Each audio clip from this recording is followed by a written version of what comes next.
nervous? Hey, Not open this door, I'm sir. out here with Miss Cassandra. Officers have just arrived at the getaway motel of 28-year-old Cassandra Douglas. For the last 24 hours, she and her brother have been on the run after 3 of their family members were found dead and burned in the desert. 99% this is either an animal or a person. That looks like a human, dude. And as these local officers prepare to confront the primary suspect of the most important case they've ever worked on, nothing could prepare them for the horrifying discoveries they're about to make. Calls the police! Anyone inside, make yourself known! This is a horrible nightmare. What are we looking at here? 'Cause I don't know, you tell me. This is one of the worst things that I've ever had to be involved with.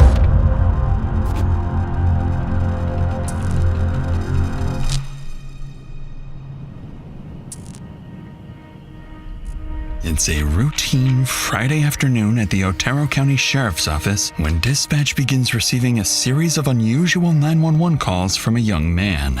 Communications. Hi, good morning. I'm hoping to file a police report, and I might need some assistance doing so.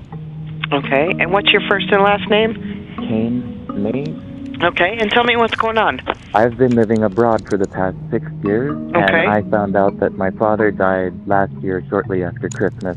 I have recently returned home. I'm living in New Mexico again, and I was hoping to return to the family property. Since his passing, tons and tons of family possessions and property have all gone missing and have either been sold off, lost, or stolen, and I'm looking to reassume possession of the property, but there are people squatting in the house. Do you know who these people are? I do. I could give you first and last names, but not anything much else. Kane goes on to clarify that the squatters inside his deceased father's property are actually family members, mainly his Uncle Victor, who allegedly took over the property and is living there with Kane's grandmother and his stepbrother. He also seemingly claims that his Uncle Victor has sold off valuable assets, including firearms and expensive jewelry belonging to his father. The dispatcher logs the information Kane provides and passes it along for legal follow-up. However, not long after this first contact, on a Monday morning in January 2025, Kane calls again. But this time, it's for something strangely different. Dispatch. Hi there. I was calling because I'm wondering, what would it take for me to request a wellness check on somebody? A welfare check on... My grandmother, Mary Mauser. Okay. The sergeant is aware. They are on an emergency call right now. As soon as they are done, we'll head up there to do a welfare check. Okay, excellent. Thank you, miss. You're welcome. A couple of hours after Kane requests a welfare check for his grandmother Mary, he calls police again for the third time to share new updates. To the Rosa Communications, you're on a recorded line. How can I help you? Hi, my name is Kane. I called earlier regarding wellness. So Sergeant Nordquist is going to give you a call back. They have not responded there yet because they've been tied up with a warrant service where the person doesn't want to come out. No, that's okay. We stopped by on our way down and everything is locked up tight. That's why I was returning your call, because you said if we can, that I should call you back. All right. And like if they're tied up with an emergency, Yes, sir. we got to worry about the officers and make sure that Yes. they're still... Thank you so much for understanding. need to I will. check. Okay, I will let the sergeant know then. Following this latest call from Kane, the welfare check is officially canceled, and officers are no longer dispatched to the property. At this point, the dispatcher has no reason to suspect anything other than some kind of family dispute, and the situation appears to have resolved itself for now. In reality, something far more calculated is already in motion, and the family involved will soon be implicated in a scheme that will lead detectives down one of the most twisted murder plots they've ever handled. That same Monday, a few hours after Kane's 911 calls, a man arrives at the police station in the afternoon with an oddly timed request.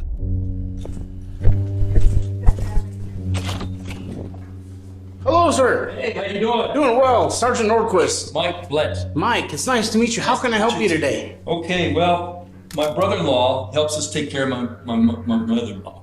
Okay. And he normally is very conscientious about showing up when he says he's going to show up and everything. Yeah.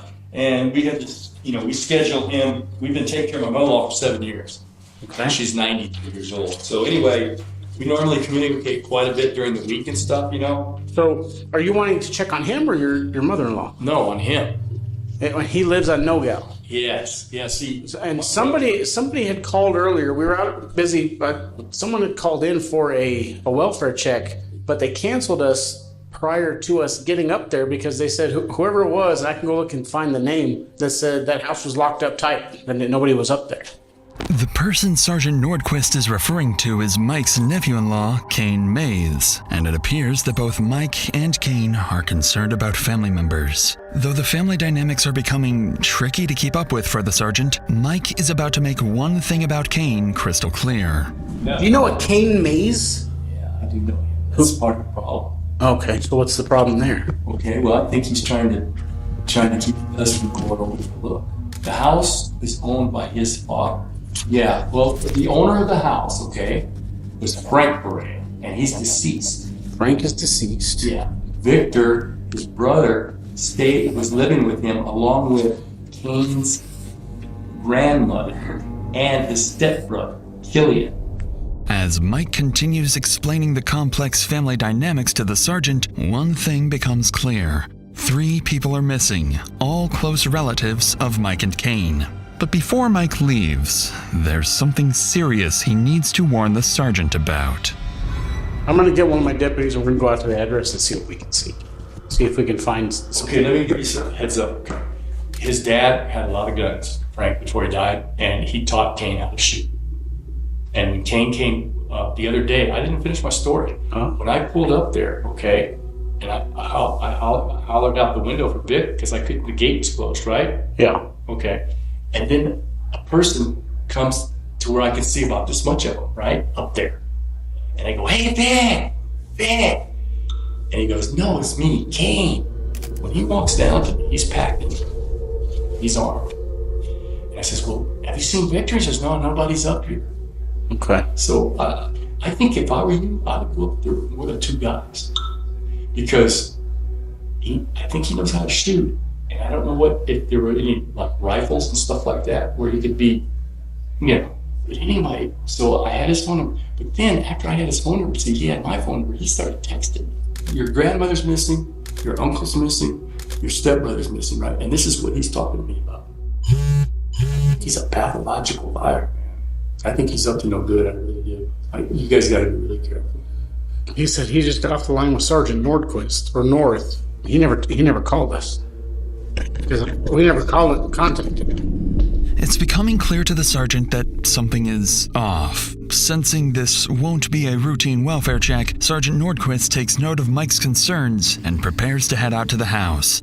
What makes this case so unique isn't just the crime scene officers will soon walk into, but the way police have to piece it together, using advanced forensics and strategic elicitation to cut through the lies. And as the investigation unfolds, this will prove to be one of the most resource-intensive cases for everyone involved, with constant pressure, long hours, and difficult decisions at every step. Many of us deal with our own pressures and emotional struggles, and sometimes all it takes is talking to someone to begin working through them. There was a time when I got into a pretty bad argument with a close friend a while back, and it just stuck with me. I kept replaying it, what I said, what they said, whether I was in the wrong, and I didn't really have anyone I could talk to about it without it turning into a whole thing or someone picking sides. I just kept telling myself I'd get over it eventually, but eventually never really came. And at some point, I realized that having someone to talk to who's completely outside of your life, who can just give you a fresh perspective with no bias, makes a huge difference. That's why I've partnered with today's sponsor, BetterHelp. Starting therapy can feel like a huge step, but BetterHelp actually makes it really simple. You take a short quiz, get matched with a licensed therapist, and if it's not the right fit, we can switch anytime at no extra cost, which I think is huge because finding the right therapist makes all the difference. And I'm not the only one who thinks so. Over 6 million people have used BetterHelp, earning it a 4.8 out of 5 rating on the App Store. Click the link in the description or go to BetterHelp.com/DrInsanity to get 10% off your first month. With that said, let's get back to the investigation. Approximately an hour after talking to Mike, Sergeant Nordquist and a group of officers head to the property to conduct a welfare check. Based on Mike's previous concerns, officers approach the house cautiously in case they encounter Kane. I got an open door. Sheriff's office! Sheriff's office, if you're in here, make yourself known!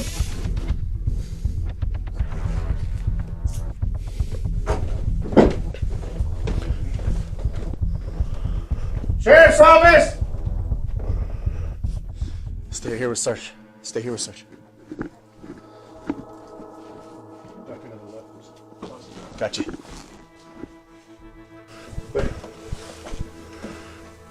Yeesh. Yeah, I was gonna say everything's stacked and piled. You good? The doorknob was locked on this. Yeah. Literally, when I went like that, I was like, the door just kept going. I was like, Puzzled by the home's disarray, officers leave after confirming no one is inside. With boxes stacked throughout the home and both of Victor's cars, the blue and green Subarus missing, officers assume the family may have moved out. In reality, the clutter wasn't accidental. It was intentionally staged to conceal evidence of foul play, and it has done exactly that. None of that is apparent now, so Sergeant Nordquist calls Mike on the phone to update him on the situation. This is where the two men will slowly start to pick up on just how sketchy this whole ordeal is. Hello, sir. So we went up to that address. So we cleared the residence. There was nobody inside. There's no vehicles matching the descriptions of the Subarus you gave on the property. So, but there was no signs of a struggle, no signs of any foul play that we could determine. There were some boxes that appeared to be like being packed up, but other than that, that's all we got. The thing is, all three people are missing that were staying there at the house. But definitely the King is the kicker. That he's the one that did all that. He called, got your name, and then he was able to send me that text saying that he spoke to you. Yeah. And then he called back later and canceled the deal, right? Yes, sir. And on the face of it, it looks super sketchy, but there was no indication that we could see of any foul play or A struggle or anything. Struggle, yes, sir. As the sergeant tries to reassure Mike, even he begins to wonder if the scene is hiding more than it appears. A few hours later that afternoon, Nordquist returns to the station and calls Kane, trying to understand why he canceled the welfare check and why, most strangely, no one was inside the house. Hi, this is Sergeant Nordquist at the Sheriff's Office. Is this Mr. Mayes? Yes, sir. How are you? The reason why I'm calling is in regards... earlier this morning, you had contacted our office to do a welfare check on a family member. That's correct. Who is that family member to you? It's my grandmother. Your grandmother? Who lives up there with your grandmother at the 121 No-Go? That would be an uncle of mine and my brother. Do you have any information on them attempting to move anywhere? I was told that my brother and my grandmother are planning to move soon. So the reason why I'm calling is we went up to that address because Mr. Bleddy stopped by. Yeah, he was the one who recommended that we give you guys a call. He seemed pretty upset. He was looking for Vic. So we went inside the residence to make sure that nobody was hurt or injured. Nothing was broken into. We didn't see any signs of struggle or any signs of foul play. Did you text Mr. Bleddy at all today? I mentioned that we stopped by and I had given you guys a call and everything was okay. Well, who told you that everything was okay? Dispatch coordinator. I don't remember her name. Because the information that I got was that you called back and said you went up there and everything was okay. Correct. Now, what was in that text message to Mr. Bleddy? That's what I'm confused with. I let him know that I had tried to call you, and the dispatch officer said that you were tied up with, what sounded like a pretty hostile situation. The way the text message reads was that you had made contact with me, and I know for sure, and you know for sure that didn't happen, so that way it looked kind of weird. Naturally, Nordquist doesn't know what to make of Kane's message to Mike, in which he seems to falsely claim to have spoken with the sergeant. Suspecting Kane is hiding something, Nordquist ends the call and immediately requests a search warrant for a second search of the house. While they wait for the warrant to be processed, all police can do now is hope the missing trio turns up safe. A hope that is far removed from the gruesome reality awaiting them just a few hours from now. Early on a Wednesday morning that week, around 10 a.m., something strange happens about 200 yards from the house where the trio vanished. A passerby takes notice and calls 911. 911, where's your emergency? Yeah, I'm phoning about there's a fire off into the mountains area. I called before about 2 minutes ago. So we drove down the road to see if we could get a better view of the fire to help you guys out. Okay. Well, we have already toned out the fire department, so we will get units headed that way to see if they can locate. Yeah. Okay. I sit at the top of that road for a second. They'll be able to see it. We'll let them know. Shortly after the call, 2 deputies are dispatched to investigate the fire. Once they arrive at the reported location, one of them spots something disturbing in the distance. A burned, flipped-over vehicle matching one of Victor's missing cars. We got tire tracks towards the direction I walked. Just follow the path.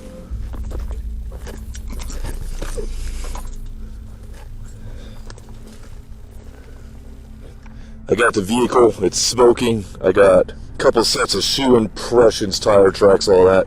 99% sure there was a cage and a spinal cord in here, in this vehicle. Given the circumstances, Brad told me about it.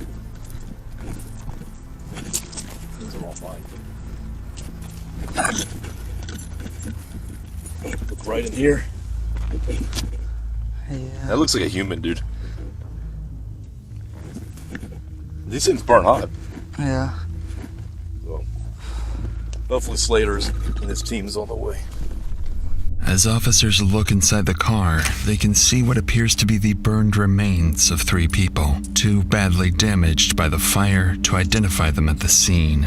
Suspecting a homicide, they call in Sergeant Nordquist, and it wouldn't take long for him to connect the dots. This might be a Subaru it's a vehicle that they haven't accounted for yet. Look right here. Oh, for sure. You see it? Yeah.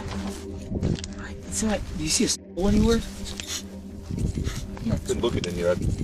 Just given the circumstances, this actually might be one of the missing people. What's that right there? I was looking at that too. Oh, yeah. That's a skull cap right there. Yeah. Yep.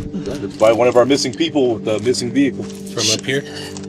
Huh? From up here? Yeah, I guess Brad, he suspects some guy named Kane killed most of his relatives that live here. And this vehicle, I think, is a Subaru. Looks like this is really fresh, dude. There's more over here. He had to have put it out himself, because it would have caught this whole place on fire.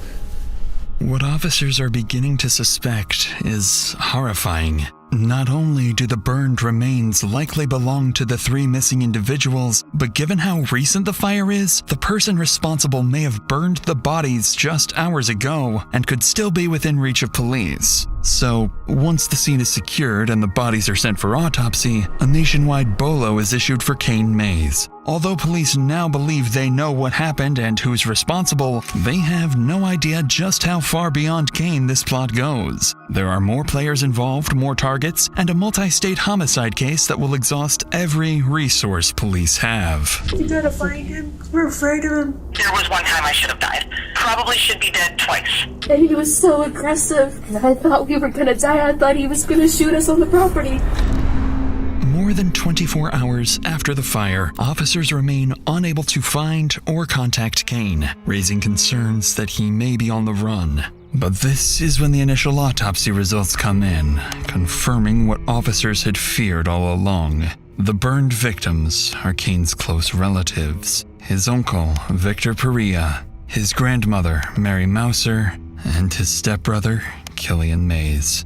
Beyond confirming their identities, the autopsy offers little actionable insight. At least one victim had a confirmed gunshot wound to the head, but the other remains were too severely burned to identify all injuries. Investigators surmised that the victims were likely incapacitated well before the fire was set. Following these horrific findings, they begin digging deeper into their main suspect's background. It turns out Kane Mayes had been living in Canada and working as an engineer until just a few months earlier, and had several documented domestic incidents involving his wife. Hoping she may know where her husband is, officers reach out to Kane's wife on the phone, where they'll find out she might know far more than that. Hello, my name's Justin Mitchell. I'm a detective with the Otero County Sheriff's Office in New Mexico. Are you Samantha? Yes, I am. I had a feeling I might receive a call from you at some point since I did give you guys a call. Yes, ma'am. You want to tell me from the beginning, like how you met him and your relationship with him? I've actually been speaking to the Ontario Provincial Police because I thought he was messing with me, like I had mentioned. So I'm also filing a case against him right now, but because it's Canadian and now he's in America, who knows if that's gonna... But he was physically violent with me, and I have evidence of it. Yeah, we just met playing video games online, and we started an online relationship, and for a few years, it was just basically we would talk. And then one day, he calls me up and he says that his father disowned him, and he needs to move here right away. He'd always been verbally towards me, and just in general, he had a weird attitude towards things. Eventually we moved out. Brace yourself for this one, because I feel bad that I didn't come forward, told people that he had beaten me, and now this has happened. I'm gonna be honest with you. Like, we both had an alcohol problem, but I never drank before I met him, and he definitely, like, pushed that on me, and he pressured me to drink a lot. Like, there was always a pressure. He wanted me to do it. He just did start hitting me. He did start getting violent with me. Probably should be dead twice. Samantha's statements are nothing short of horrifying. But even worse, she would share a terrifying recording with detectives, captured during one of the numerous domestic incidents involving Kane. You just let me go. And I do every time. When you ask, I let you go. I don't want you to. Please stop. Is this your neck? Is this your neck? The rest of this recording is too disturbing to play on YouTube, but it clearly documents an alleged serious domestic violence incident involving Kane. Investigators now know they must act quickly, as more people, including Samantha, could be in immediate danger. So later that day, after securing approval for the earlier search warrant, police return to the victim's house, but this time, they bring specialized chemicals called Blue Star, used to hunt for hidden blood, bullets, and evidence that may have been cleaned up. And what they're about to uncover would reveal just how many crucial clues officers had missed during the initial search. Inside the kitchen, detectives spot one of 3 spent .22 caliber shell casings, along with a live .22 round. Using Blue Star, they also detect high-velocity blood spatter throughout the home. As the search continues, investigators notice clear attempts to clean up the scene, and given the precision and speed with which the bodies were disposed of, they begin to suspect a grim possibility. This was not the work of a single perpetrator. But then, officers find something very strange. Condoms and pregnancy tests stored with cleaning supplies near the well house and septic area. Following these disturbing findings, police would continue searching the property and contacting Kane's relatives, worried he may already be far away, possibly even on his way back to Canada. A few days later, as detectives continue searching for leads on Kane, they decide to pay Mike and his wife, Lourdes Blett, a visit. Just like Kane, Lourdes also has personal ties to all 3 victims. Victor Perea was her brother, Killian Mayes was her grandnephew, and Mary Mouser was her brother's partner. But before investigators can hope to learn anything about Kane's whereabouts or possible accomplices, they must first deliver the tragic news to the couple. Yeah. Got a nice name. Hi, Lourdes. How are you? Detective, how are you? What's your first name? Bobby. Hi. This is Ashley. Ashley, I'm Do you mind if I sit down? Well, I would like to give you guys a little bit of information. As I told you yesterday, do want to let you know that there was a vehicle fire that was in close proximity to the house. There were 3 subjects that were not able to be identified that were inside of that vehicle. I cannot tell you who those subjects are. On the property? In the Subaru? Or that? I can't tell you what vehicle it was for sure right now. Again, so you already know there are 3 people? I can't But you tell know you there's who 3 they people? are. Yes. I'm really sorry that I even have to share this information with you. This is a horrible nightmare. It's horrendous. I agree with you 100%. Murder. This is one of the worst things that I've ever had to be involved with. Upon hearing the news, Lourdes is beyond devastated. What makes the situation even scarier is that she fears whoever is responsible may not be done yet. He's a psychopath. He's a psychopath. Kane, I didn't want to say that. I didn't want to drop him in the doodle, but he's crazy. You gotta find him. We're afraid of him. He hasn't even asked how my mother is, and that's his blood grandmother. We're working. Oh my God, how can you be? Michael, how can it be?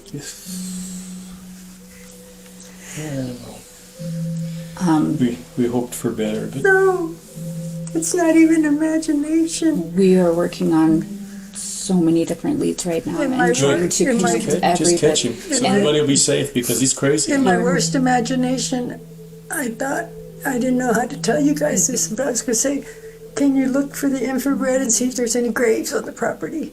That's what I was going to tell y'all. You know how they can tell That's what's something been had sitting been with burned. you. And this has got to be the worst crime This of the is- year in New this is Mexico. part I mean, of- I haven't heard anything this horrendous on the news lately. Yet.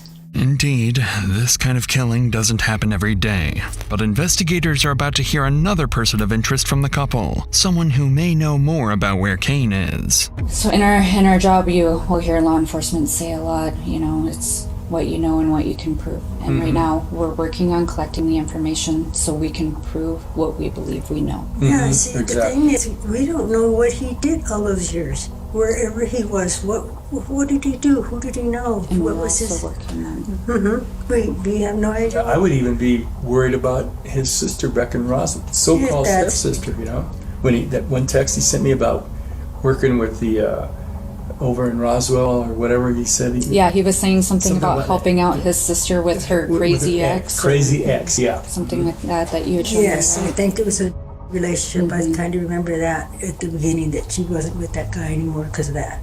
Was Like that? I was supposed to feel sorry for her. I mean, when they first were like chit-chatting and everything. Oh, in the like, conversation. "Hey, Okay. She's talking about Yeah, I Thanksgiving think Day that call. they said something about that.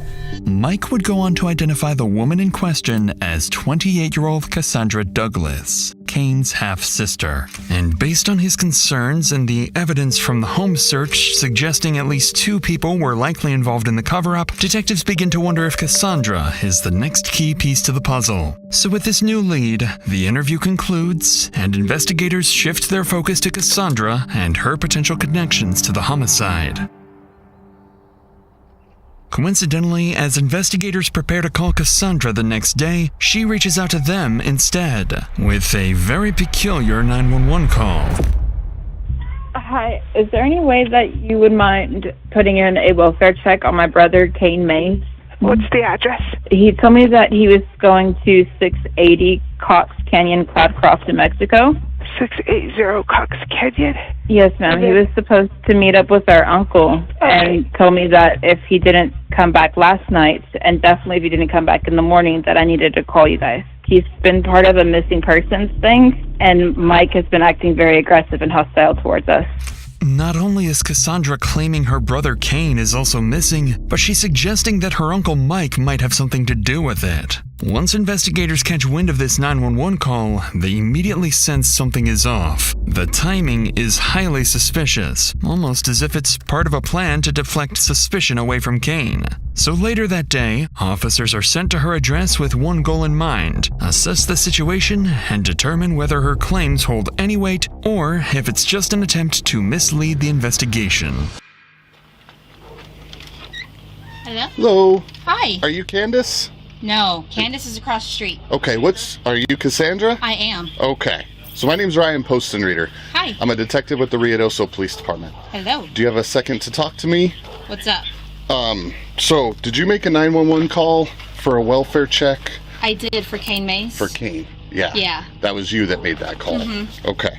Have you heard from Kane? I have not. No, you still haven't heard from him? I have not. How do you know Kane? He's my brother. It's your Or brother. my half-brother. And when was the last time you heard from him?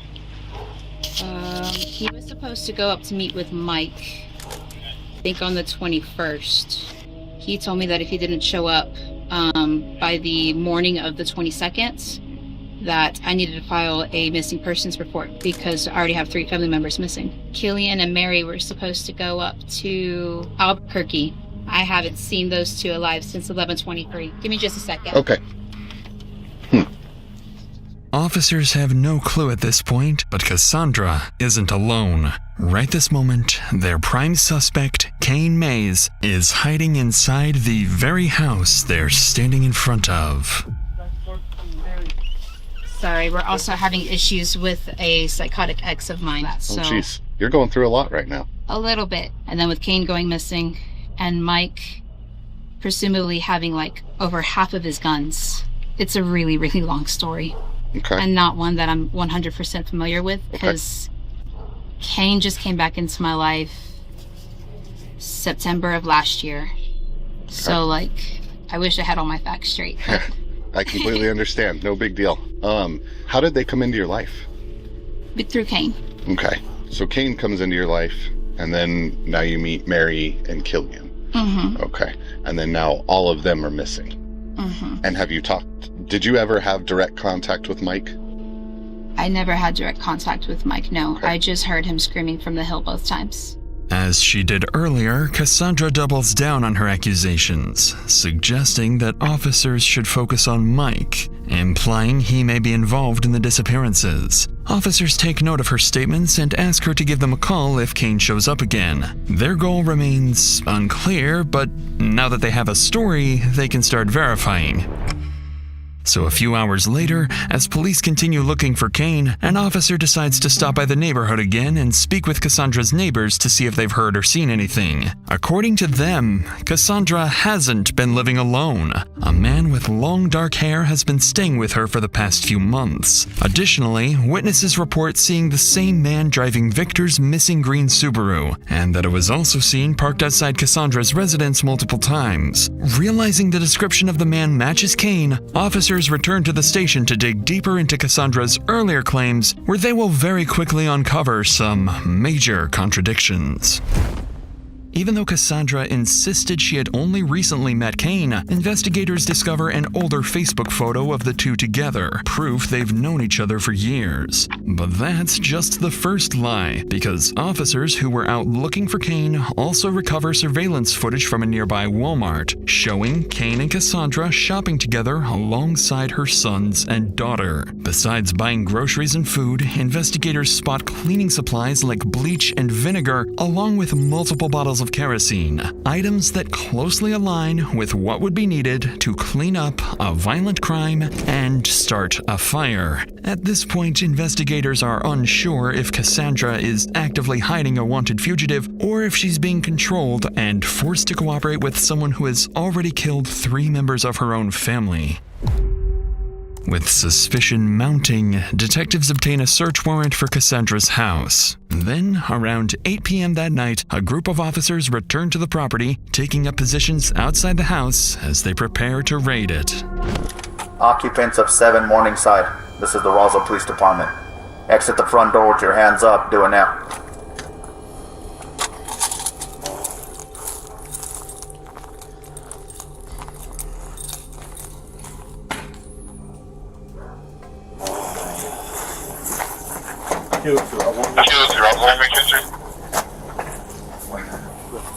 You got a shield? Yep. Roswell Police, search warrant! I guess we're just going to boot this thing.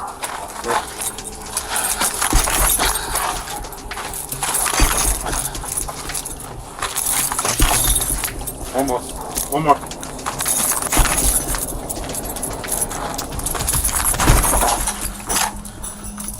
Roswell Police, anyone inside, make yourself known! Alright, we're gonna pull in. I'm gonna take left. Ready?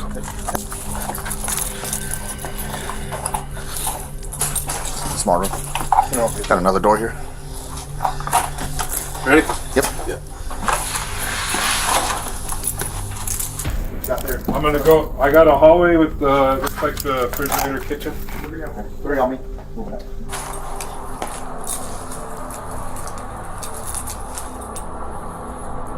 And Cassandra Jolly's the one that lives here, huh? Yeah. Look, they got some La Muerte stuff right here. Santa Muerte. There's a, see that?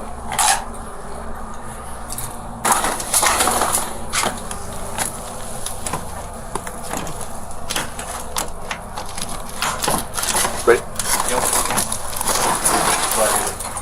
This Something is where weird. he's been hanging out because there's that monitor for the camera that's in the window. What if this guy's on But a I don't know fucking if it terrorist works watch? or not. Did you remember what those cigarette packs were? I had a Marlboro and then I had a. Yeah, I saw that one in the closet. There's another one. Your big cans are all over this room. Your Red Bull can.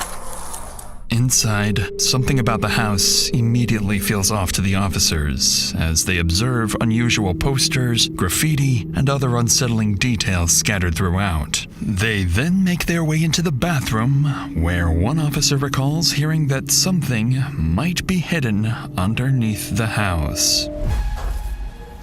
I highly doubt, but the back door was open? No, we opened it. I'm sure this is what he was referring to. Like under all this? That's what he said. The neighbor across the street said that he used to live here, and then there's a door underneath the washer and dryer. At least the basement. Because didn't they say there was another secret exit or something here? There's a couple windows. What do they go to? They're filled in. They look up there already or no?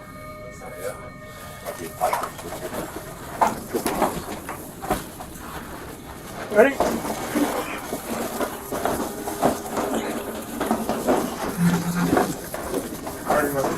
Go ahead. Put it down.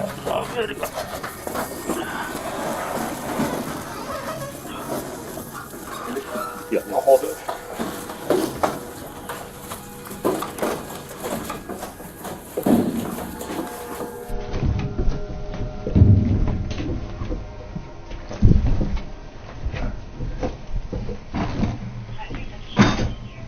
No dust on it. Oh, that'll fit. That. Mm-hmm. You know what I mean? Oh, yeah. That's too new. It's really big. Mm-hmm. All right.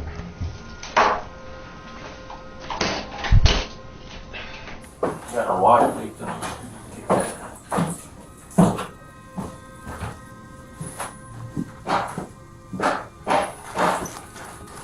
It's kind of weird to have a door right there too, huh?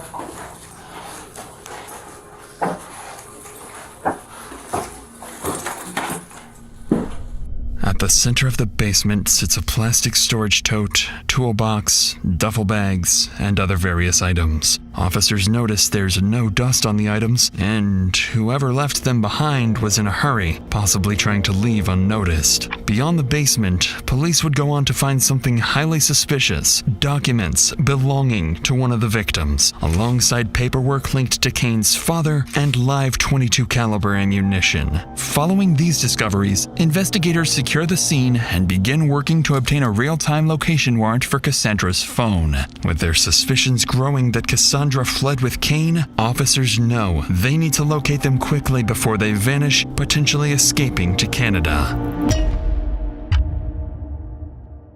12 hours later, investigators strike gold. The warrant for Cassandra's phone is successfully approved, and in a major development, Verizon pings Cassandra's phone nearly 1,000 miles away. She's no longer in New Mexico, but in Hernando, Mississippi, inside a Super 8 motel. With this discovery, the case becomes multi-state, with police in Mississippi quickly briefed on the investigation. Officers are then dispatched to locate Cassandra. This is the final phase in the case, and what happens next will determine whether police get the critical answers they need or lose the lead entirely.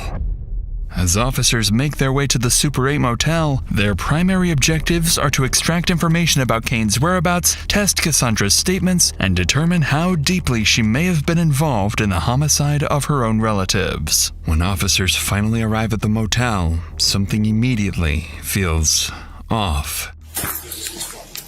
Miss who? Miss John. Or actually, technically, I'm Douglas because I still have my ex's last name. So, what's going on? What are we looking at here? I don't know. You tell me. All I know is that my brother went missing on the 21st. We were trying to investigate his property. We thought Mary and Killian had left, and then Mike came down and started being aggressive and hateful and shooting rounds. And we've already tried to file this with the Roswell Police Department down in New Mexico. Would you consent to a search for your vehicle?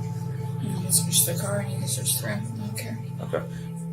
Interestingly, Cassandra now seems on the verge of an emotional breakdown for reasons the officers are yet to understand. After all, only 24 hours have passed, and seemingly no new information has been relayed to her. Neither news of the murder, nor that Kane is the main suspect, nor that her house was just searched. So to get to the bottom of her emotional reaction, Mississippi officers on scene coordinate a call with Special Agent Kyle Graham in New Mexico, who's been tracking the growing list of contradictions in Cassandra's statements. Using those inconsistencies, the detective is about to carefully test Cassandra's story and see how far she cracks. Do you mind grabbing those, taking your waffles upstairs? I'm not upstairs, I'm downstairs. Downstairs? Yeah. All right, yeah. 104. You spoke with detectives 2 days ago at your house in Roswell, correct? Yeah. The day the Walter showed up and I had to leave. So I brought them over here to Mississippi. Why is that anything wrong? No, there's nothing wrong with that. What we're trying to do is we're trying to figure out what's going on with Kane and what's going on with his family. I don't know. I haven't even, I just met Killian and my grandmother for the first time in my entire life in November. So were they there whenever you guys were there? No, Where were they at? I don't know. The house was empty and there were boxes in the middle of the living room. That was his dad's property. He was supposed to go to him afterwards, but he wasn't here. He had to go up to Canada. And so who was driving in the dead house? Like, who could drive a car? They all could.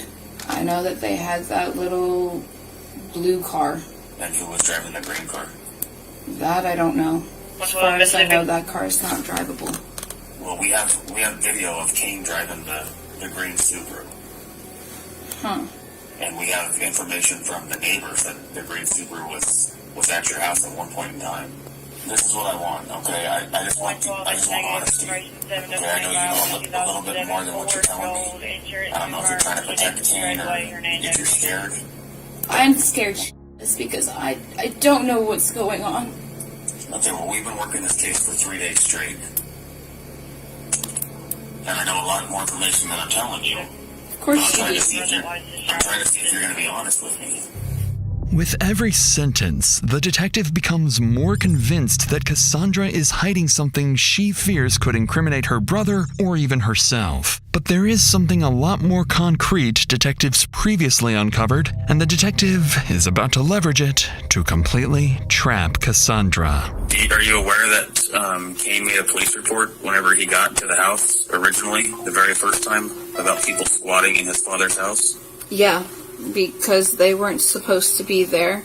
They hadn't paid any of the mortgage on it. We found documents showing that they were still using Frank's credit cards, and Frank has been dead, and that all of the bills were still in Frank's name, and they were still using that. And so I told him that that was illegal as fuck, and he needed to make a police report because you can't be using. Don't stick that in my face, honey.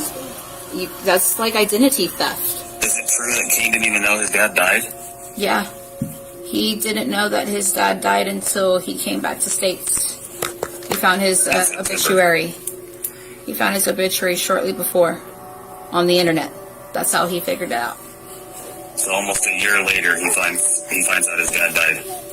And I know that he's upset about that. But that's true. That's not enough reason to kill somebody. I didn't do that. So then what? So did he kill somebody? No. I don't understand what you're trying to accuse him of. Well, that didn't sound very convincing. I don't know what he's trying to accuse him of. He's asking a question. That doesn't sound convincing either. Sure enough, that doesn't sound too convincing to the detective, because Cassandra has seemingly slipped up. At this point, no one had told her that the missing family members were dead or that Kane was suspected of killing them. Realizing her mistake, Cassandra quickly starts backpedaling to regain control of the narrative. You got anything else, Cassandra, that you want to tell me? Do you really think Kane killed them? Or hurt them? I'm pretty concerned. I mean, I don't think 3 people just vanish off the face of the earth, especially when 2 of them are elderly. And then Kane just comes in from Canada and all hell breaks loose. That's kind of suspicious to me. God, I'm so stupid. I wouldn't even think to put 2 and 2 together like that. But Mike was so f***ing scary when he came down. And he was so aggressive. And I thought we were gonna die. I thought he was gonna shoot us on the property. Well, you didn't even see that he had a gun. Kane told me that he had one. And he was mad enough. Oh my God, he was so mad. As a last-ditch effort, Cassandra goes back to accusing Mike of being responsible for the disappearances. But in fact, officers in New Mexico have already quietly debunked that claim, information they are holding back for the right time and place. Before leaving, they also check Cassandra's car, where they find belongings hastily packed up. But Cassandra explains this as a desperate attempt to run away from her abusive ex-boyfriend. So shortly afterwards, the officers wrap up their visit. But in doing so, they've proven something crucial. They can find Cassandra whenever they want, something she clearly didn't anticipate. It seems as though the confrontation went nearly perfectly for the detectives, but Cassandra has a crucial secret that had went unnoticed at the motel. Kane had traveled to Mississippi alongside her, was staying nearby, and had successfully hidden from officers, marking yet another moment where she misleads police about his whereabouts. So less than an hour after police leave the motel, the two would begin plotting, coming up with a plan they think will get them out of this gruesome mass murder. At 2 p.m., Cassandra's vehicle is seen in front of the Hernando Police Department. Kane would step out and calmly walk into the station. 15 minutes later, Kane would be seated in the department's interview room 2, alongside Detective Stovall. The sudden appearance of Kane would leave detectives with little room to prepare, so Special Agent Silva, a New Mexico detective already working this case, would be placed on call to assist in the interview. It's important to note that this is an interview and not an interrogation, as Kane has agreed to speak voluntarily and has not been detained. In reality, this interview can only work against him, but in his mind, this is both his and Cassandra's final chance at freedom. Agent Silva would begin the interview by making this crystal clear. And before we get any further, I do want to let you know that you are not under Miranda rights. You are not anything like that. You are free to leave at any point. You don't have to answer any of my questions, anything like that. You can say, hey, I don't want to answer that question. If you don't want to, we can go over another question and we can skip to the next one. But I do want to let you know that you are free to leave, okay? Thank you, sir. All right. After realizing he's free to walk out at any time, Kane shifts tactics. He begins probing the detective for information, trying to figure out how much investigators have bought into the false narrative he's been intentionally feeding them.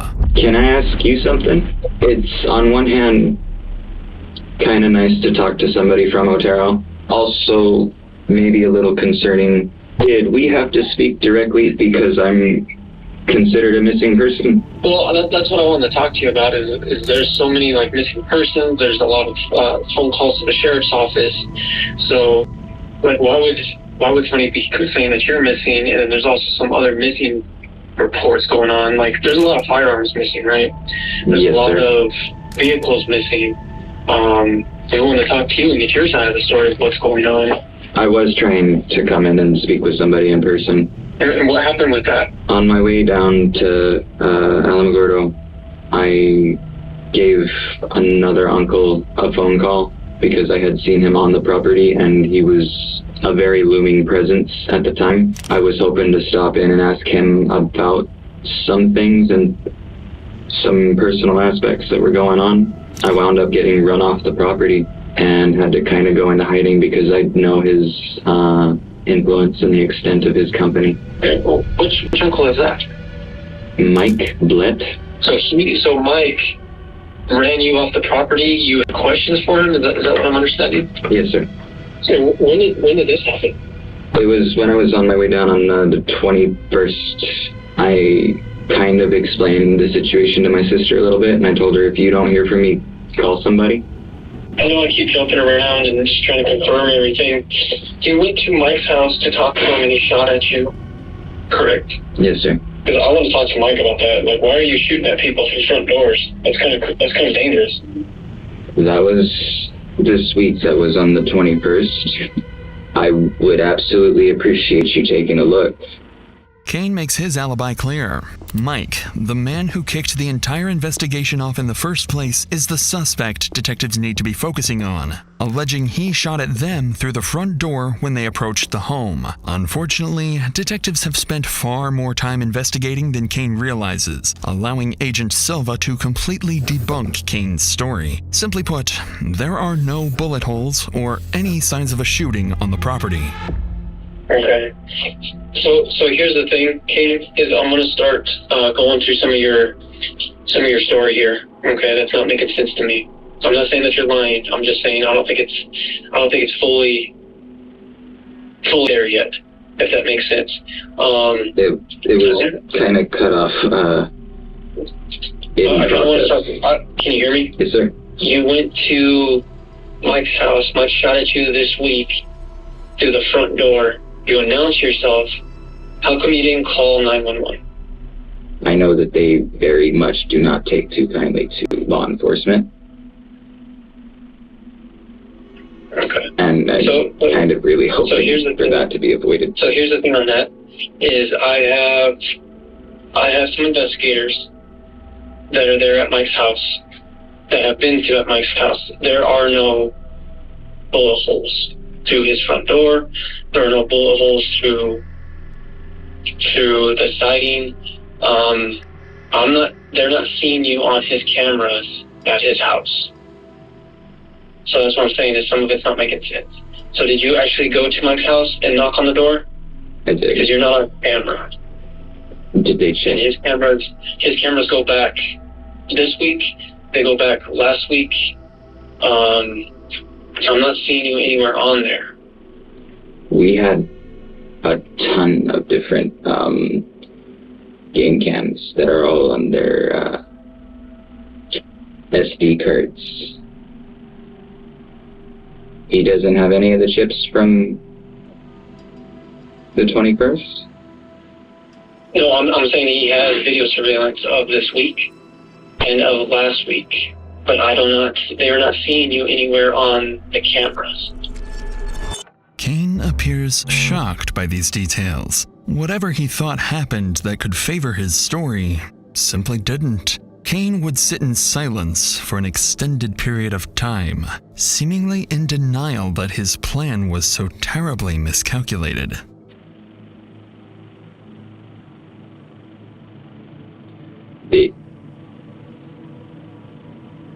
If they still have the footage, they should totally show me pulling up. I parked along the mailbox.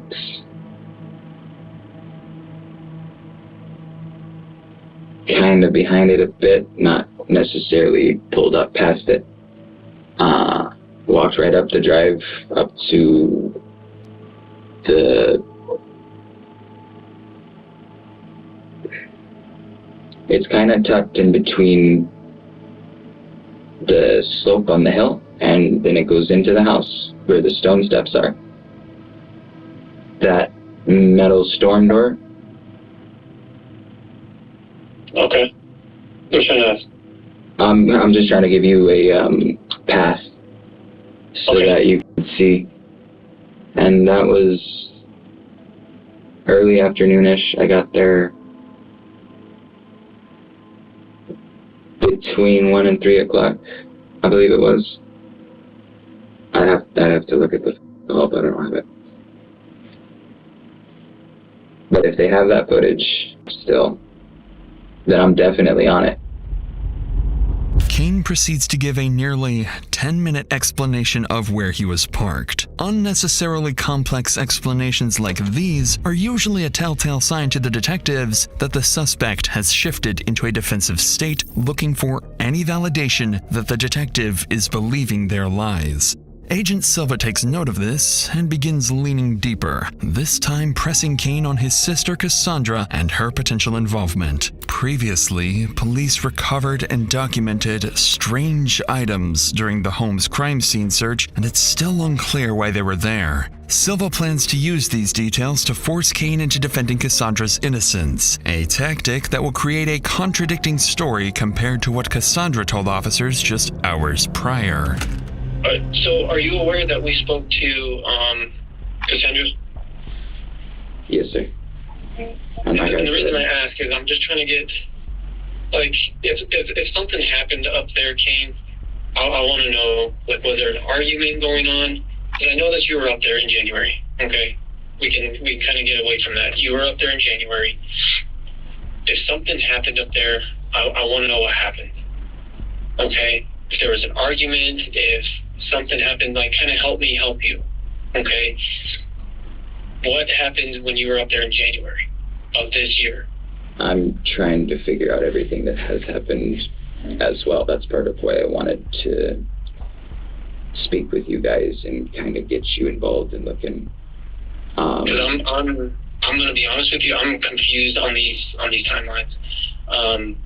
You were up there this week at some point, and you were up there last week at some point.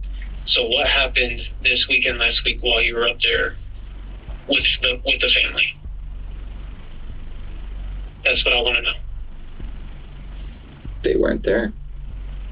Nothing's happened. You were at the house in Bent on the 18th of January, correct? I'm not sure.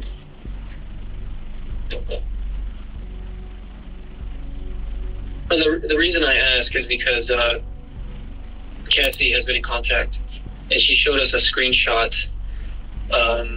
January 18th at 3:57.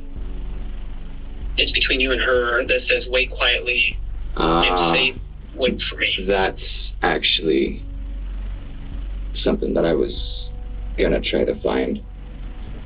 And it says, I believe this is from you or from her. That's the text that says "wait for me" and that says "I'm safe." I'm sorry? Those are the texts that say to wait and that I'm safe.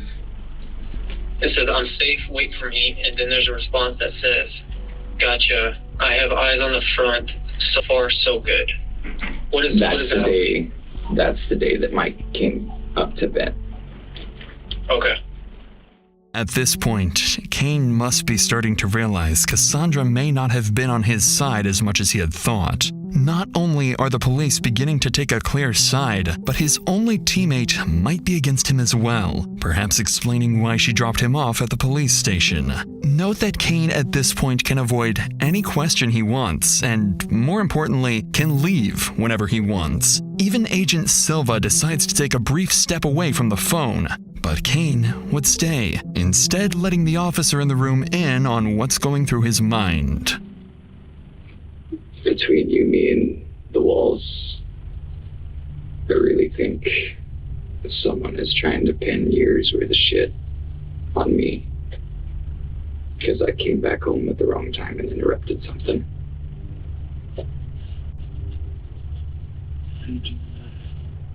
I'm just here helping these guys. What you really got going on? What? So when I ask him the questions, I'm just sitting here. Mr. Silva seems like a trustworthy detective.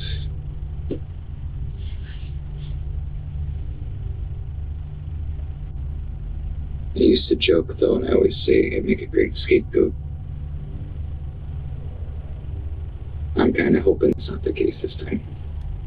I came here today to ask you guys for help and talk to people that I knew wouldn't be necessarily under an outside influence. Right. But do you see how it looks for us? I mean, they've shown physical evidence of this whole situation. And you're one day you're here in Mississippi, no ties to Mississippi at all. Like, you have no family here. No, sir. You have nothing here. No, sir. My family died, man. If I was in that seat, and a detective 13 hours away on a cell phone call told me that who are they to you? My brother, my grandmother, and my uncle. Your brother, your grandmother, your uncle. If somebody called me and said, not only was my brother killed, but also your grandmother and your uncle were killed. If somebody told me that over the phone, you know what I would be doing? I think I did. Do you know what I would be doing? I wouldn't be sitting there staring at a wall. I'd be bawling my eyes out. I'd be throwing the water bottle across the room. I'd probably rip this table out of the wall. Yeah, but then you guys just rush in here and... But I wouldn't give a shit. I wouldn't give a shit. Because of how much I'm close with my brother. I'm not close with my grandma. But it's still with the fact that somebody did that to my family.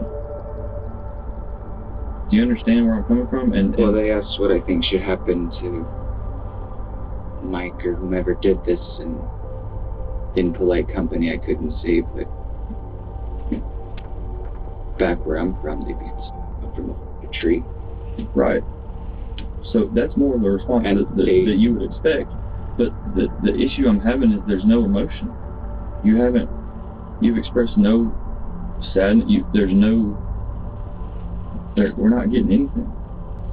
Which leads me to believe you already knew this had occurred. I didn't know that.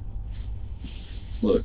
Even the officers with no context of the case can't help but assume Kane was involved in the murders, leaving him to sit in silence as he realizes how poorly this voluntary interview has gone.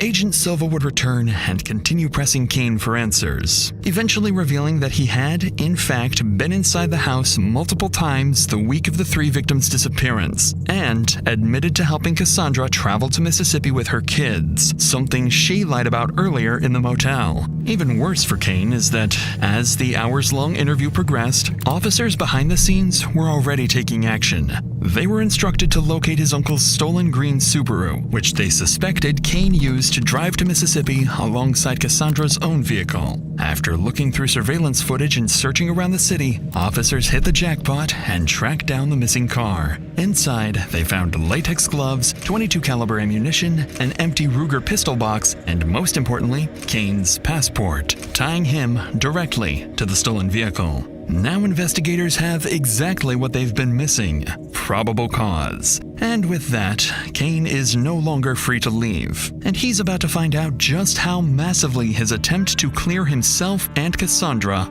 backfired. How's it going, bud?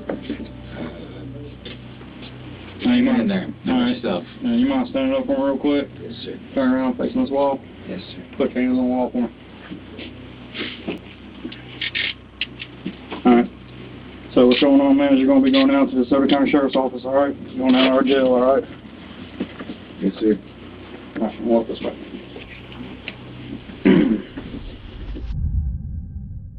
Back at the Motel 8 in Mississippi, Cassandra would patiently wait for Kane to return, give her a call, or just show any signs his interview was over. But as hours passed, it became clear that something had gone terribly wrong.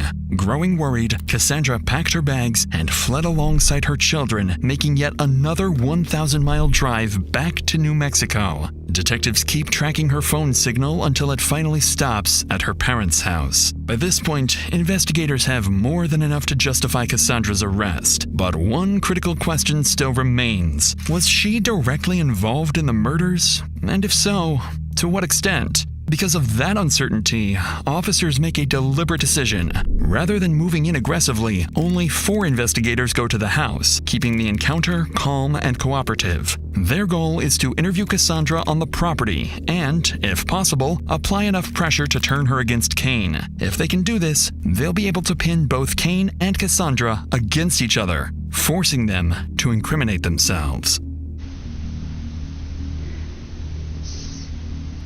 This is Bryce Daly. He's with Lincoln County Sheriff's Office. He's a part of that team. Okay? No. So there's not 100 of us today. There's just 3 of us. Do you want me to start from the beginning from what I know? Or do you want to ask me all the questions first? No, I'm going to let you tell your story. And just so that you know, you're not under arrest. You're free to leave whenever you want to leave. We came to you because we talked on the phone earlier through the text. And what I told her is she needs to stop overthinking everything and trying to be a detective herself, because she's seen all this stuff and she's trying to put pieces together and knows that he was lying to her about things. So just start at the beginning and tell it like you told us. So I wanted to apologize to you because whenever I spoke to you the last time, I wasn't thinking straight.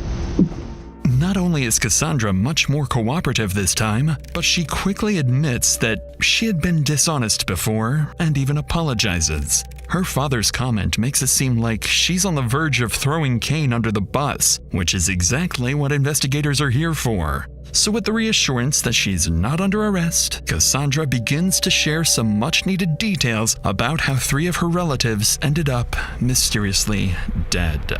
So I know on Thursday, we were driving up there and we had just went through Ruidoso, and he said that he wanted to stop by Bent right quick. So he said, okay, drop me off here, wait here, and I will let you know if I need anything. I've probably left him alone for like 45 minutes-ish. Where does he go? He's inside the house. Okay. And he says that he couldn't find anything, don't know where anybody's at, and that it's okay for me to come inside. And I go inside, and like I kept telling you, it smelled fucking weird in there. Almost like something had like died within the walls, like an animal or something. I was already concerned by the fact that he felt like something had happened.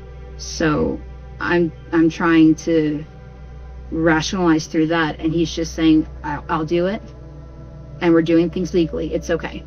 And then he has me help him. He drives the car off somewhere and has me help him push it off into like this little ditch thing. And at one point, whenever I tried to say, hey, you guys, like, you need to call somebody, he said that the majority of the cops up there are crooked. I worked in the ER down here. I can see how you can think that sometimes, for sure. No offense.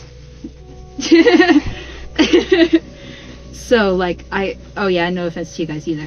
Investigators are clearly not fond of Cassandra's strange remark, though by now it's becoming clear to detectives that Cassandra is putting Kane at the center of everything, while noticeably avoiding any direct mention of the murders, the cleanup, or the burned bodies. Instead, she frames everything vaguely, claiming Kane suspected something happened inside the house, but they didn't look too deeply into it, and that she was simply helping him deal with a property dispute. Investigators allow Cassandra to continue telling her story, but the more she talks, the more convoluted her version of events becomes. Then at this point, she even invites them inside, where the story only grows longer.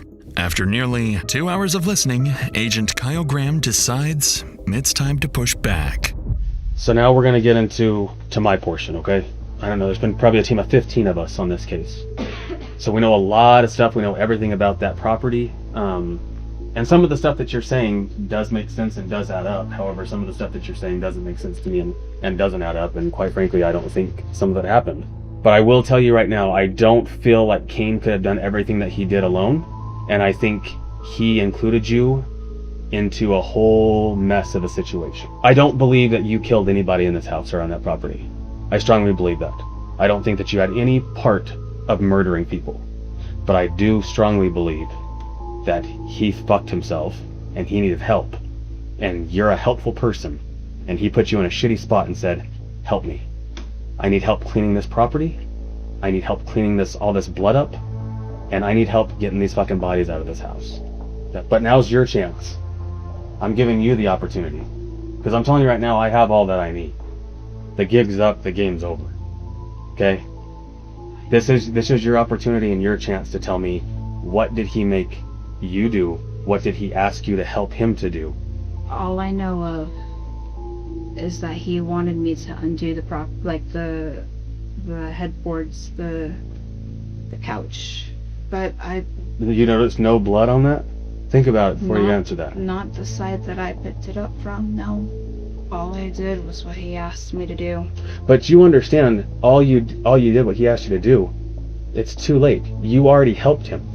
That's already a crime. Which it's I too late. know that. And So that's the reason why I asked if I needed an attorney, because I tampered with evidence. correct. So And it wasn't until after the fact that I sat there and I thought about it, because he said that everything was found that way. so the charge is already there. There's not going to be any more of. It's not going to get any worse, other than you just telling the truth of what happened. The charge is there. You already have a tampering with evidence charge on a first-degree murder. Okay, that's a second-degree felony.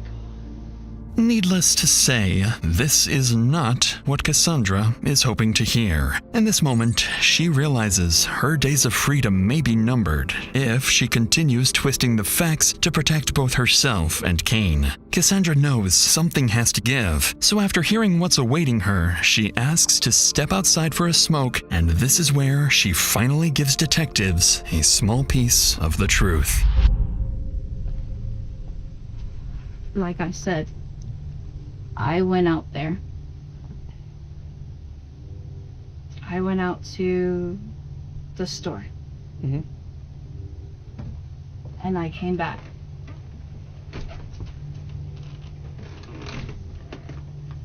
He said that he found them that way. He said what? That way? So what did he tell you he found? People. On the floor. How many people? 3. And who are they? Killian, Mary, and Victor. I signed up to take him to a job interview. I didn't sign up for him to do this. Do you now believe that he did it? I don't know what to believe. I just know that there was a mess, and then there was a lot of illegal shit. Lots of illegal shit. What else did you help clean up inside the house? Besides the blood. And the furniture, taking it out. Yeah. And I didn't see how bad the furniture was. Did you help clean up anything else? There's so many red flags going on right now of you saying that you walked into this house and King telling you, holy shit, I just walked into a house and all my family's dead. Let's get rid of them. That does See sound really stupid. Doesn't it sound stupid that when you say it out loud? Because I guarantee you, I walk into a house with my family dead, shit's about to hit the fan because we got to figure out what the hell just happened. And I'm calling the cops. I don't... We're telling you, we've done our research. I've gotten 0 sleep in 5 days. We're not letting this go. This is a triple homicide. And not letting it go is exactly what investigators are going to spend the rest of the day trying to do, hoping Cassandra will eventually crack and give them the full story. Unfortunately, though, this is the closest they will get to a real admission, as Cassandra begins to backpedal and returns to a revised version of events where she claims they found their family members already dead. They then simply decide to cover up the scene to avoid getting in trouble because Kane believed the police were corrupt. Detectives would spend until nightfall pressing Cassandra with no success, and she ultimately sticks to the same story. So before ending the interview and leaving, Agent Graham has one more rather strange question that's been on his mind all this time. He had access to my phone. He knew my passwords. Like I said, I trusted him. He was supposed to be my brother. Can I ask you a really weird question? Sure. No, never mind. No, go for it. Why'd you guys buy a brand new box of condoms? No, that was a joke. It should be the skin on latex. And I had bought those in Chattanooga. Is it him and hers? And I threw them at Walter. Because I was tired of having kids and I was tired of being pregnant all the time. But why would they be in the Bent house? I don't know. Why would they be in the Bent house? That's why I have a weird question. Last time I knew about them, they were in the they were at my house. Well, this was in the well house with all of the cleanup. He told me that there was a possibility that Corinne wasn't his mother due to DNA tests, DNA results. and that there was a potential that he had feelings for me. Kane? Mm-hmm. And that's not weird for you?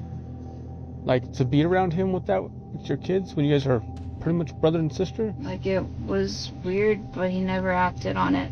I thought you guys were step-siblings, not half-siblings. No, we're half siblings. Well, because we also found a pregnancy test. Yep, I had a one-night stand at the Variety, and I didn't start my period on time. And I panic, and I overthink, and there should be 4 of them. The detective's tone makes it clear they aren't convinced, suspecting Kane and Cassandra are hiding important details about their relationship. By now, though, what investigators came here to do is partially successful. Even though there's still no direct admission tying their suspects to the killings, Cassandra has implicated both herself and Kane in the cover-up. Because of this, Cassandra is officially detained and brought back to the police station. What exactly was said during Cassandra's arrest remains unknown, but the pressure appears to have completely broken her. In the hours that followed, she went on to further incriminate Kane, seemingly doing everything she could to distance herself from what happened, no matter the cost to him. A betrayal that would later come as a complete shock to Kane.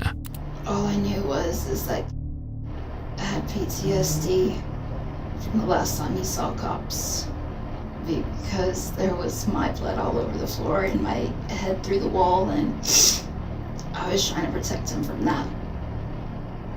If he was really as innocent as he said he was, then there was going to be nothing to hide, right? Which is why I dropped him off at the jail. I was pretty shocked that he showed up at the police department in Mississippi. Because I told him if he was as innocent as he told me that he was, if he really found them the way they were, then that's all he had to tell you guys, and you would figure out the rest. In the following days, Kane is brought into an interrogation room, this time in an orange jumpsuit, for what would be his final interview. Agent Graham is assigned to conduct the interview, the same investigator who previously spoke with Cassandra and secured her confession. By this stage, Graham knows the case inside and out, and he approaches the interview with a deliberate strategy, intent on extracting as much information as possible. And in this case, that's exactly what's needed, because now, more than ever, detectives need a confession. Right as the interrogation begins, Kane makes a desperate attempt to ensure Cassandra is keeping her story together. He seems to be completely unaware that Cassandra isn't protecting him anymore. Do you happen to have a pen handy? I do. Do you have her number?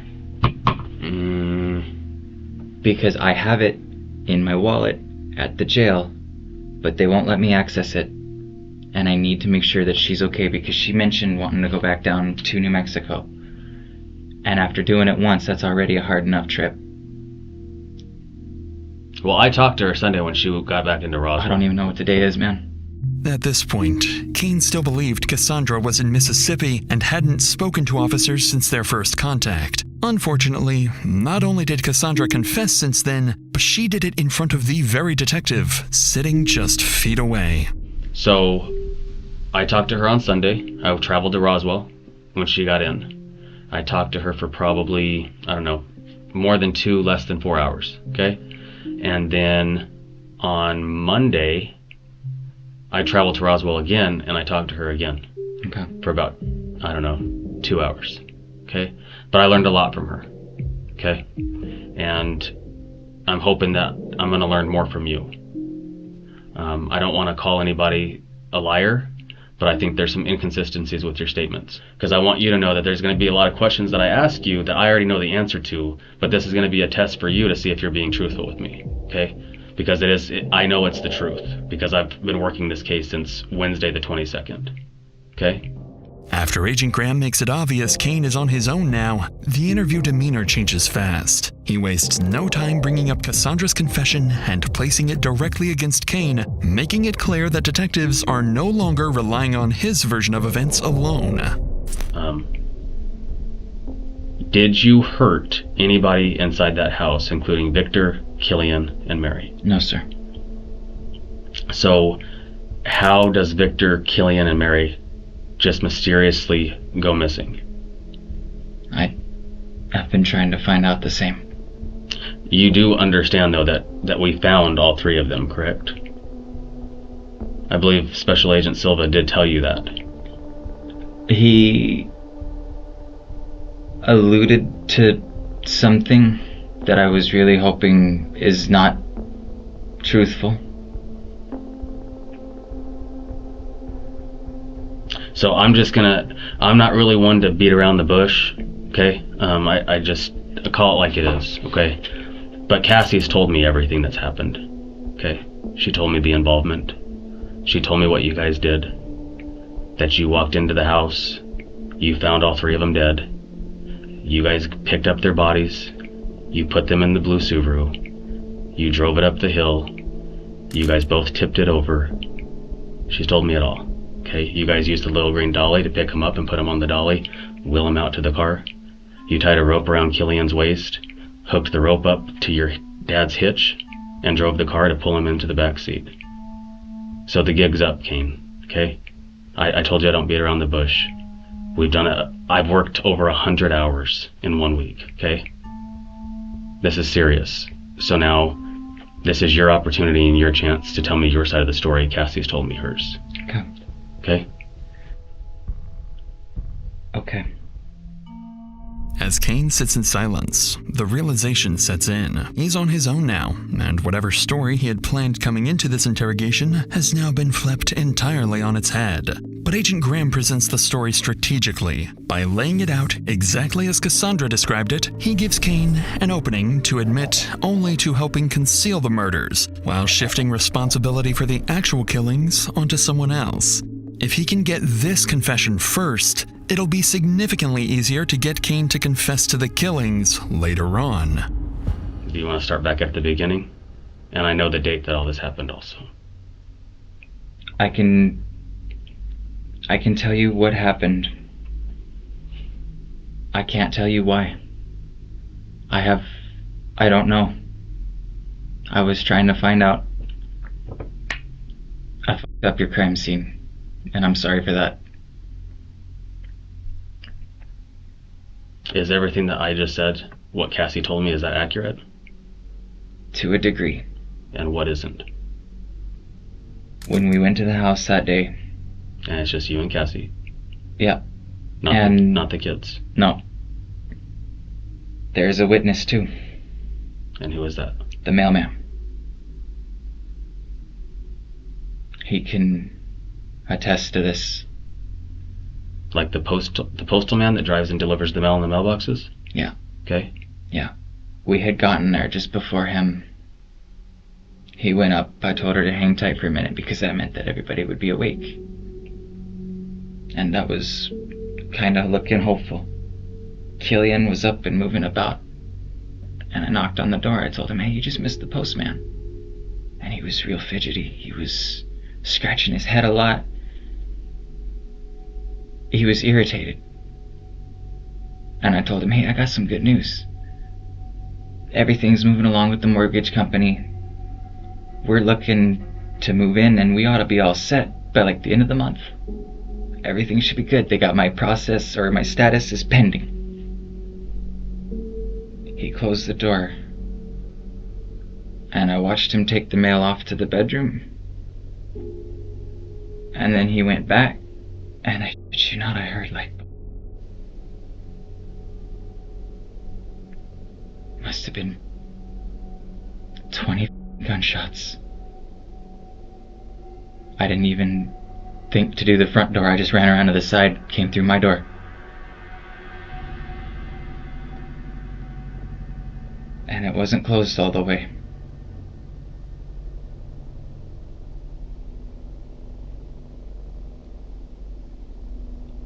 I ran through the bedroom. My Uncle Vic was laying in his doorway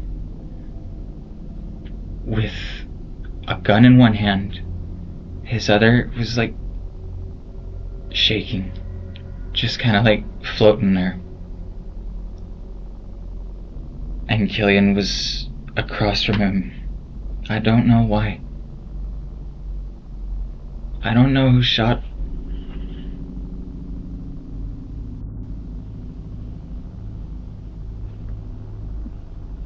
I don't know. So where... I'm sorry, Kane, but I don't mean to be an ass, okay? But I know when you were going down this road that that's where you were headed, okay? That one of them did all this. The evidence... They both had guns. Kane and Victor both had guns. Killian, sorry. They both had f***ing guns, and they told me there weren't any left in the house. Where are they? You and Cassie were the only ones in there. So what'd you guys do with the guns? Do you see that I've been doing this for a long time, okay? I'm not dumb. This isn't my first homicide, okay? Kane falls directly into Agent Graham's trap, confessing to concealing the bodies and giving a terribly thought-out lie about who committed the murders. But Graham doesn't stop there and begins pressing further, letting Kane know that nothing he can say at this point will dig him out of his grave. I'm not hurt my family. I'm not gonna lie to you though, Kane. Like this was a pretty tough one for us. This took a lot of time. This is the most that we've ever spent on a case, by the way. This is the farthest we've been to investigate one too. And I mean the whole wrapping the rope around Killian's waist and pulling him in with the other car, I mean that was pretty creative. And I'm being serious, I'm not being a smartass. I don't know how I would have got him in the car either. I don't know how I would have got him on the wagon. That's 200 pounds dead weight, 280 pounds dead weight. That's a lot. I mean, you're not much bigger than me. I mean, think about how crazy that sounds, though. No, like you were cremating them, and you went up there on the 22nd and you burned them, right? After you and her put chain link over the top of the car with the little camouflage tarp thing and all the sticks and brush covering it. I did try to offer them a cremation. I mean, that was nice of you. But I didn't hurt them. Because the rest of the family didn't get to say their goodbyes. There aren't enough of us left.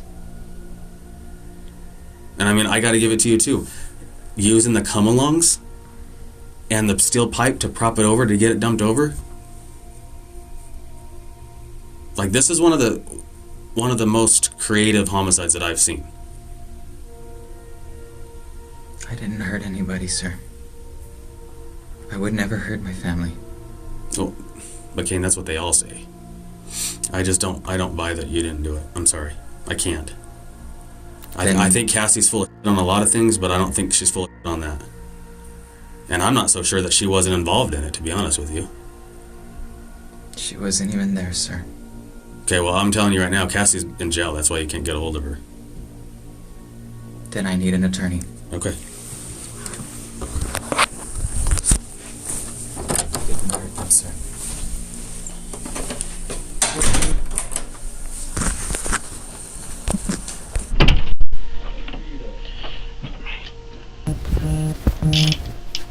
My next question is, are you going to sign a waiver of extradition to go back to Mexico, or do you want us to have to get a governor's warrant and you set up here in our jail for months? Do you mean New Mexico? Yeah. Okay. What do you think, Detective? I can't tell you, but I can serve you with this target notice, okay? These are the charges that are being filed against you. This is what we're going for grand jury, okay? I can't accept that. Well, it's not an option. These are the charges. That's what's coming against me. Yes, sir. These are your charges.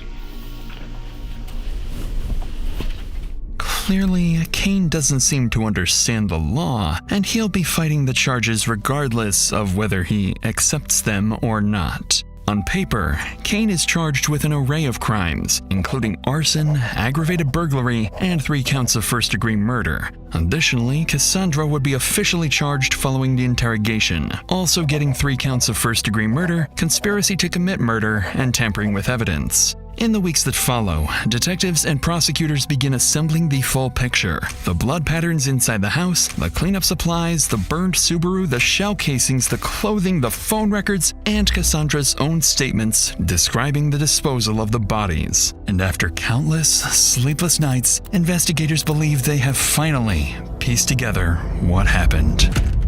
Victor, Mary, and Killian were killed near the south bedroom and kitchen before being moved through the house. Their bodies were then loaded into Victor's blue Subaru, which Kane allegedly drove into the canyon, pushed over a ditch, and set on fire. Kane's shifting stories and control of the green Subaru point investigators towards him as the primary actor, while Cassandra's admissions place her squarely in the cleanup and cover-up.